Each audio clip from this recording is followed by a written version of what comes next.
کہانی کا نام احمد اور جادوئی تتلی۔ ایک خوبصورت صبح تھی۔ آسمان نیلا تھا، پرندے چہچہا رہے تھے اور ہوا میں پھولوں کی خوشبو پھیلی ہوئی تھی۔ احمد اپنے گھر کے پاس موجود بڑے سے باغ میں کھیلنے آیا تھا۔ وہ ایک چھوٹا ہنسمکھ اور تجسس سے بھرا ہوا بچہ تھا۔ اس کے ہاتھ میں ایک چھوٹا سا نیلا گیند تھا جس سے وہ پھولوں کے درمیان اچھل کود کر رہا تھا۔ کھیلتے کھیلتے اچانک احمد کی نظر ایک عجیب و خوبصورت تتلی پر پڑی۔ تتلی کے پر سونے کی طرح چمک رہے تھے اور جب وہ اڑتی تو اس کے پر سے رنگ برنگی روشنی نکلتی تھی۔ احمد نے زندگی میں ایسی تتلی پہلے کبھی نہیں دیکھی تھی۔ احمد نے حیرت سے کہا، واہ، کتنی پیاری تتلی ہے، کاش میں اسے پکڑ لوں۔ وہ تتلی کے پیچھے بھاگنے لگا۔ تتلی کبھی ایک پھول پر بیٹھتی، کبھی دوسرے پر، اور احمد اسے پکڑنے کی کوشش کرتا رہا، لیکن تتلی جیسے کھیل کھیل رہی ہو وہ آگے آگے اڑتی رہی۔ احمد نے کافی دیر تک اس کا پیچھا کیا اور تھک کر ایک درخت کے نیچے بیٹھ گیا۔ اسی لمحے تتلی اس کے کندھے پر آ بیٹھی۔ احمد حیران ہوا لیکن اس کے چہرے پر خوشی چھا گئی۔ پھر اچانک تتلی بولی، احمد تم ایک اچھے بچے ہو، اگر تم چاہو تو میں تمہیں ایک جادوئی تحفہ دے سکتی ہوں۔ احمد کی آنکھیں حیرت سے کھل گئیں۔ اس نے پوچھا، جادوئی تحفہ؟ وہ کیا ہوتا ہے؟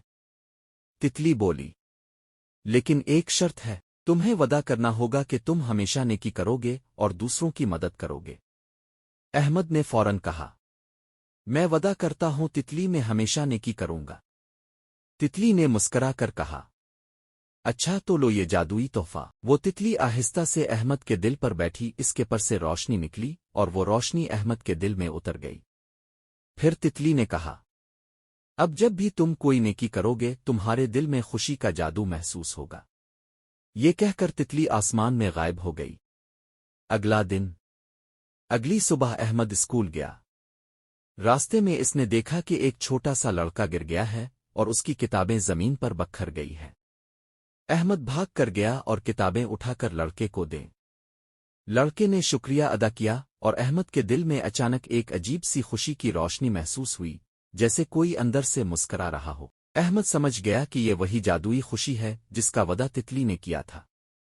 اس دن کے بعد احمد بدل گیا۔ وہ دوستوں کے ساتھ اپنا کھانا بانٹتا، ماں کی مدد کرتا اور اپنے ابو کی بات ہمیشہ سنتا۔ جب بھی وہ کچھ اچھا کام کرتا اس کے دل میں وہی روشنی جگمگانے لگتی۔ کچھ دن بعد، ایک دن احمد کے اسکول میں ایک بچہ رو رہا تھا کیونکہ اس کی پینسل ٹوٹ گئی تھی۔ احمد کے پاس صرف ایک پینسل تھی مگر اس نے آدھی پینسل خود رکھی اور آدھی اس بچے کو دے دی۔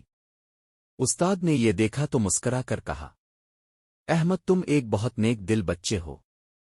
احمد نے شرماتے ہوئے کہا، سر جب ہم دوسروں کی مدد کرتے ہیں تو دل خود بخود خوش ہو جاتا ہے۔ سب بچے احمد کی بات سن کر متاثر ہوئے۔